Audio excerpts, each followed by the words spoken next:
Welcome back to another video on the channel. Thank you so much for watching another video. Thank you if you've been around or if you're new here. Really appreciate all the support. Right up front, if you haven't already, please like the video, drop a comment, subscribe to the channel, turn on post notifications, share the video. That all helps as we try to grow the channel a little bit. Definitely appreciate it. Today's going to be a little bit different. I've got some friends that are in from out of town around the holidays. One of my friends, his name is Drew. Drew and I have known each other for quite some time. They used to live in the area and moved away a few years ago for work. So anyways, happy to see them and glad that they're in town, but also this is the first time that they've come to visit since I got the new car. So I'm going to go pick him up from the hotel that they're staying at and get his reaction, go for a little bit of a drive, and just show him the car. On that note, Drew actually has his own YouTube channel. It's not really an auto channel, although I think actually his last couple of videos have been about car repairs. His channel is more travel and lifestyle. It is The Greener Side, and I'll drop a link in the description of the video if you want to go check their channel out. I know he would appreciate that as well. But yeah, I'm almost to the hotel and see if we can get his reaction to the new car. Hey man. What's up? Welcome to being a guest star on the YouTube channel. Happy to be here. How was your morning? Food was delicious. What do you think? I drive pure analog, so It's definitely, I mean, like my last one, obviously, there was some digital and it had a screen, but this screen is bigger. And this is all digital instead of like a mixture. I have a ginormous tack, and that's it. So, and you can switch. That's like more of like the normal version, and then that's the let's have fun version. What's the thingy in the middle at the top? Oh, this? Yeah. So it has the auto drive. Watches you. So yeah, it watches your eyes to make sure that you're not falling asleep. Funny enough, it actually doesn't make you watch the road. You have to have pressure on the steering wheel. Okay, so you can just. And then yeah, so like as long as your knee's on it, you may or may not be able to take your eyes. So you can hack it off of the road. Nice. Yeah. Nice. I heard, and that's how the Tesla was for mine, but Mike's Tesla, it watches his eyes, and if he takes his eyes off the road, then it yells at him. That's wild. Oh, that doesn't go through, does it? No, I did that earlier today too. You could have warned me. Yeah, I guess so. I want to see how it reversed. Dude, that bird's eye is pretty sweet. We had that in the Cadillac, which was nice. Yes, I do like that for sure. It's really nice, especially when you're trying to park. Yeah. And especially since the parking sensors don't work. Oh. So yeah, I guess I hadn't told you about that, but No, you did. Are they fixing it? oh, I remember now. I don't have an update yet. The dealership basically said, well, it was fine when it left here, and they did send me a picture of it while it was getting loaded up, and it was fine. So yeah, So you're gotta go to the shipper, Yeah. and I don't know how that's gonna go. Dude, I've heard so many horror stories of the shipper. Yeah, I wasn't expecting it to really be a big deal, but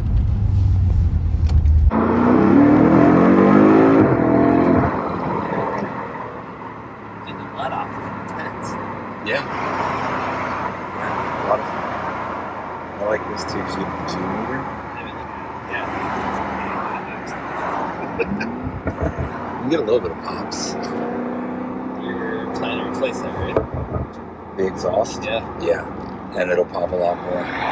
Sounds good. I mean, that's just your straight up mode. Right. Yeah, Yeah, this that's is wild. just the standard exhaust in sport mode.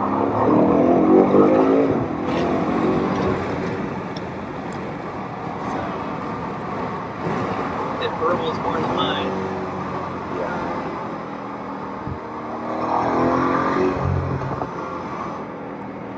Well, and you actually have a aftermarket exhaust, right? Yeah, off factory.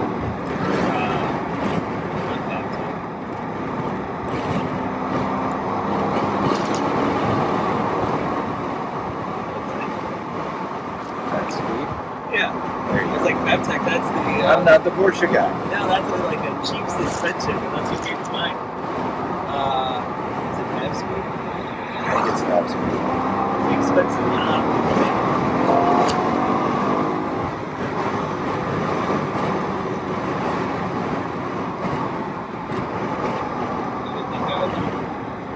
But yeah, it's all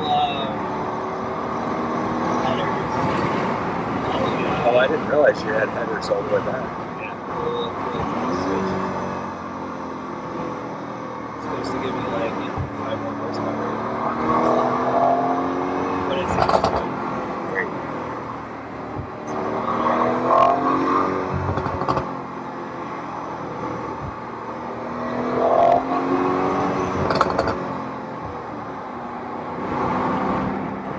Well, if you put the stickers on, you get 2 more horsepower, right? The sticker.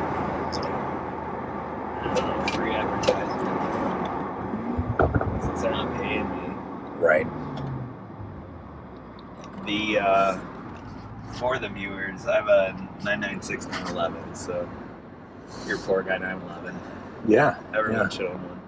Was it, did you send me the one that said 2025 Ford with 2000 Ridge? Yep. Yeah. That was your 911. 25 Ford 2000. And that's how I rock it. I have a car problem. But it's okay because I can handle it. It's alright to be an addict. It's not keeping me. There you go. But I have no car payments. As long as you're not missing anything else. You know, try to, so I don't feel so bad about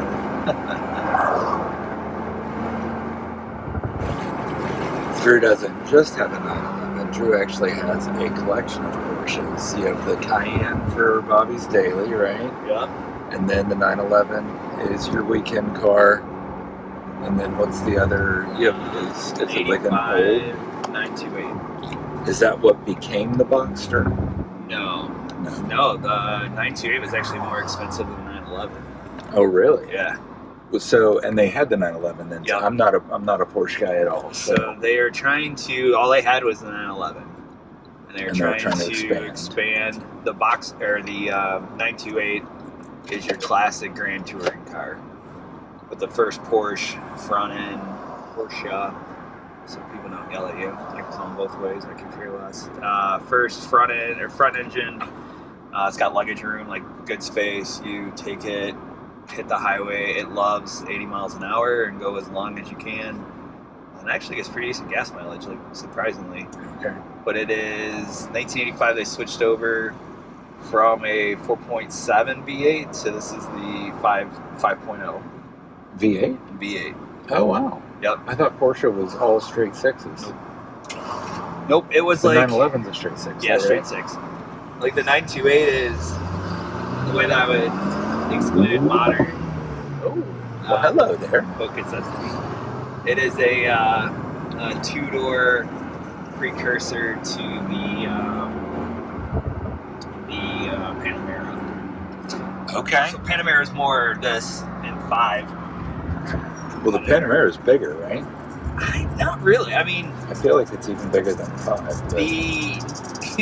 the first edition looks that way because it has that horrible rear end. Right. The second, that looks really good. No, it's about the same, like M5, Panamera, AMG, GT, Okay. whatever that thing is called. The 4-door version, they're all about the same size. Drew didn't realize that when he came into town to visit for Thanksgiving that also meant that he was going to help me change the battery on Jesse's car. Not that I really need help, but tell me it's not a 2-person job. Shit. Not neat at all. I'm happy to hand you a wrench. The Cayenne's battery is underneath the passenger seat, so that's interesting. It's a great place to put it. Yeah. Is there at least like connections under the hood to jumpstart it? Yeah, there's 2 connections under the hood if you need it, but to actually replace it, the seat has to come out. Oh, wow. So,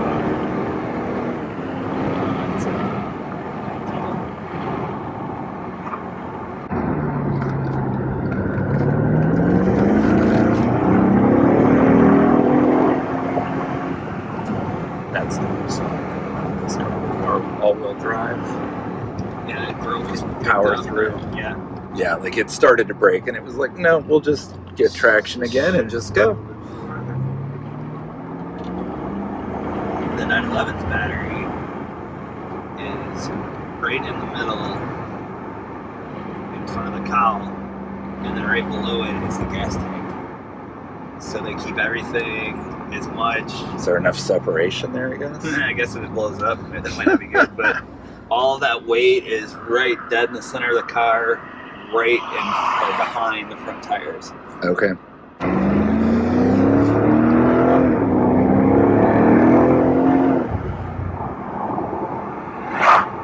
Well, I had to jump start it this morning. That's the 3rd time that it's died. So it's definitely good to just go ahead and replace it. It's under cold crank amps. And it is literally right on top of the front passenger side of the engine. It was in the 20s last night too, so I'm surprised about that. Didn't want to take over that massive engine. Well, and this is the first time that it's died from just being dead. The other 2 times that it died were right before we went on vacation, and I spent like 3 hours cleaning out the car. And then the second time that it died was when we had it detailed. And the detailers spent a lot more than 3 hours cleaning out the car. And, you know, it looked really, really good for an hour and a half until it got home and we took the kids to wherever they went next. Have you ever been back in this area? It is wild. Well, like even when we moved, when we lived right up the street from here, this was all just open. I don't even think this construction site How is close there. are we to the golf course? It's basically up over that hill. You're talking about TBC. Yeah. When we lived over here, that subdivision was, I think they had broken ground, but not like this far back. And none of these apartments or condos or whatever were here. This was just all open. And when they redid the bridge, we used to drive this way all the time because this was the detour around when the bridge was down. The gas station wasn't up here or anything.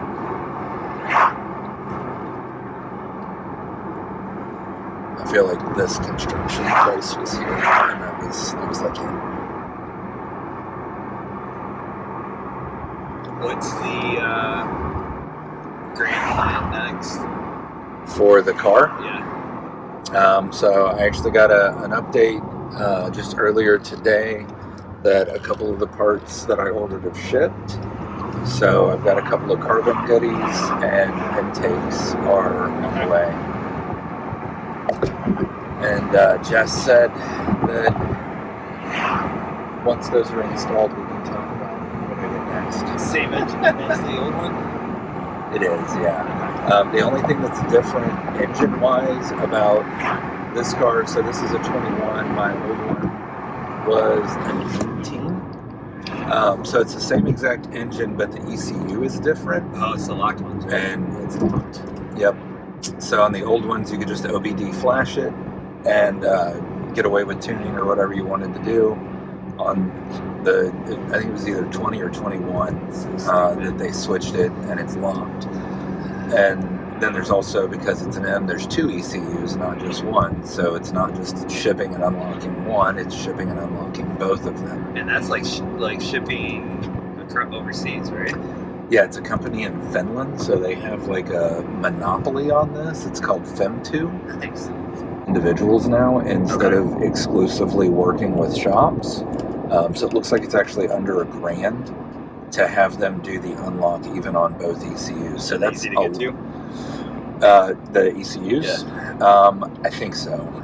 I haven't seen it done on a 5 Series. I've seen it done on a couple of M3s on just some other YouTube channels that I follow. And it's like 10-15 minutes. It's not that bad. I mean, you unplug the battery and then it's like 6 cords that you unplug and a couple of bolts and you're good to go. The intakes on your old one were fantastic. Yes, and I basically reordered the same intakes. The new intakes, will they throw a code, or is that right off the bat? No, the intakes won't throw a code. And actually, even full exhaust won't throw a code unless I do catless downpipes. So when you do, you can do the downpipes on this car, there's primaries and secondaries. You can replace the secondaries, okay, which are catted, but replacing those won't throw a code. Replacing the primaries is when it throws a code. And you can get like high flow cats. Those are probably more expensive than actually just having it unlocked and tuned. And then you don't get the benefits of a tune, right? Right. So like obviously you'll get a little bit of a boost just from having the downpipes and the full exhaust and the intakes, but programming it or tuning it is where that really all goes to the next level. When they make it spicy, what is the safe parameters they can take it to? From what I've read, like 800 to 900 on the stock internals and transmission is manageable without hurting reliability. And then from there, then you end up needing to build the transmission and swap the turbos.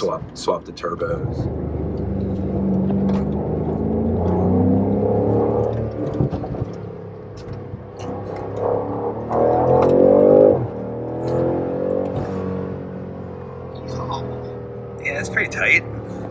Yeah, it feels good.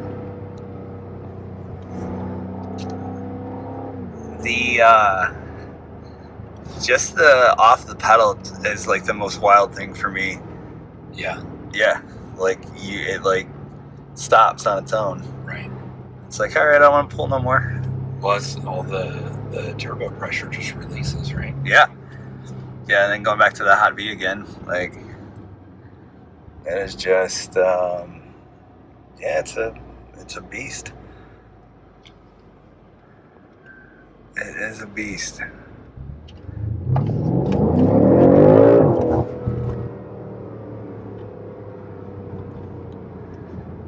And it does sound pretty good for stock.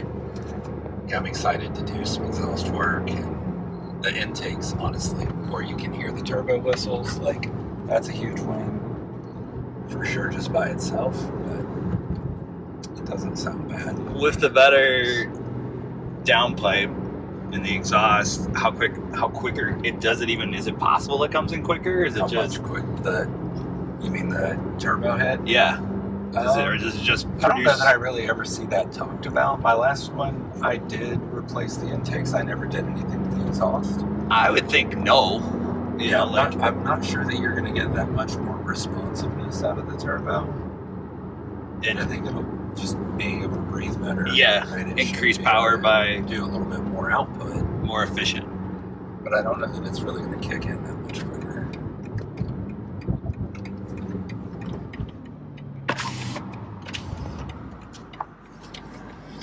Little 8 Series? Or no, it's a Z4. I would own one of those over dude, I'd take that over a Supra any day. You know, I heard this is the last year for them. They're discontinuing them because nobody buys them. People just buy the Supra. Toyota's also taking over in-house. Oh, really? Yep. Are they still going to use the same engine? No. From everything I've read, so they are go back to a Toyota engine. Yeah. It'd be really funny if they went with like they redid the 2JZ and made like a 3JZ or something. They're gonna make what the Supra should have been, which is the LFA, replacement. Yeah. So it'll be interesting to see. Which, that is the Lexus LC500, which is a gorgeous car. Right. Supercar for the dentist is what they're labeled as. Because the dentist is, you know, not your, like dentist going to buy a 911.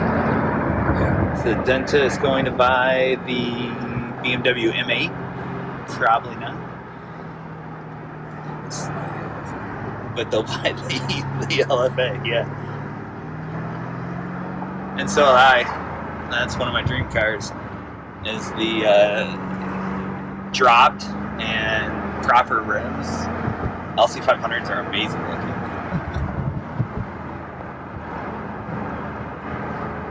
And it's the last naturally aspirated V8 that's out there. Good 500 horsepowers of horrible gas mileage, push rod. Stuff you're saying if you did get a BMW, you'd want like the Is that the E92? Yeah, that's my favorite if I was E9X. If I was gonna pick up a BMW. That is, in my opinion, the best sounding M3.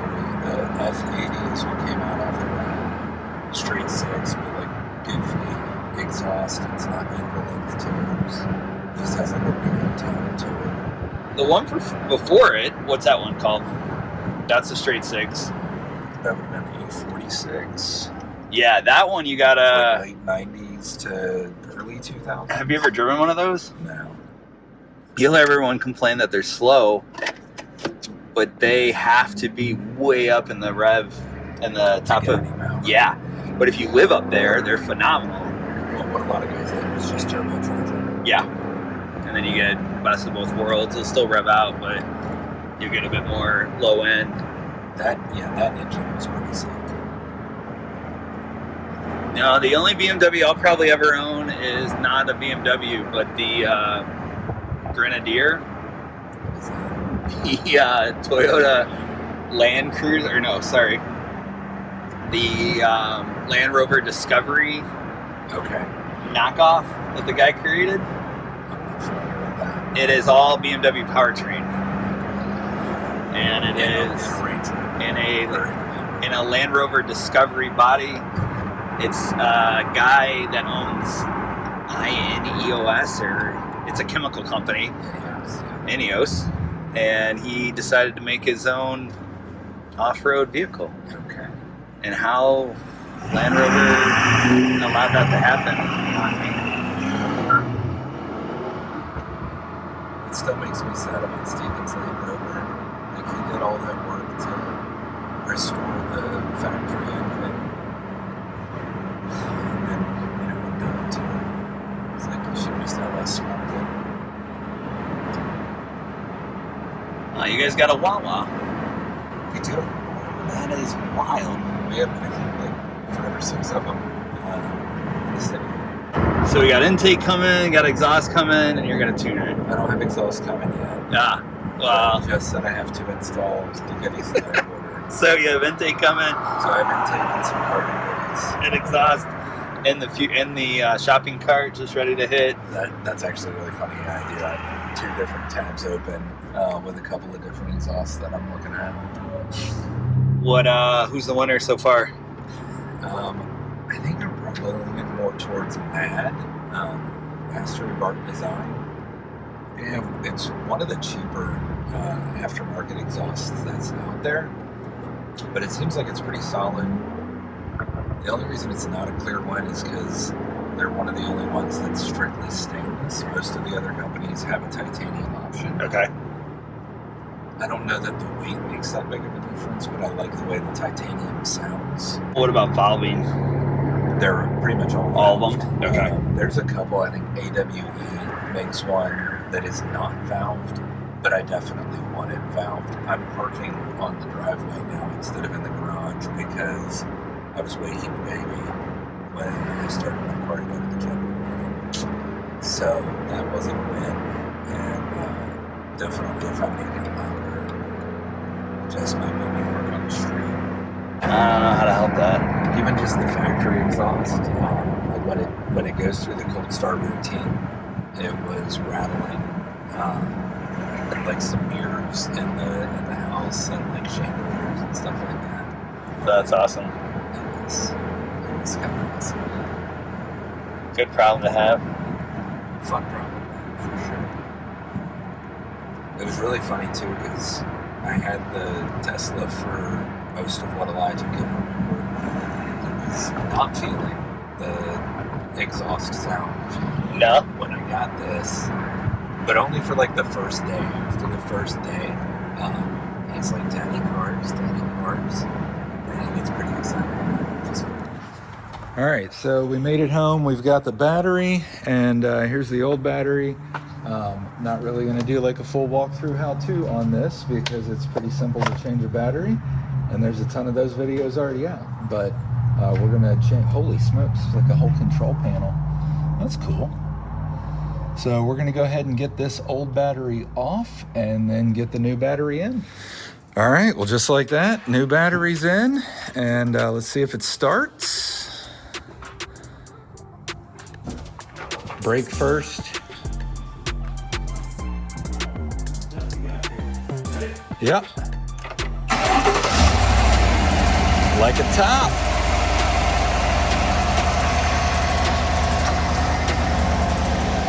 All right, well, that's probably going to be it for today's video. Thanks again for joining. I hope you're enjoying the content. I'll keep you posted, and hopefully we'll get this up soon. But hopefully we'll have some more videos coming with more fun stuff for the M5. Stay driven.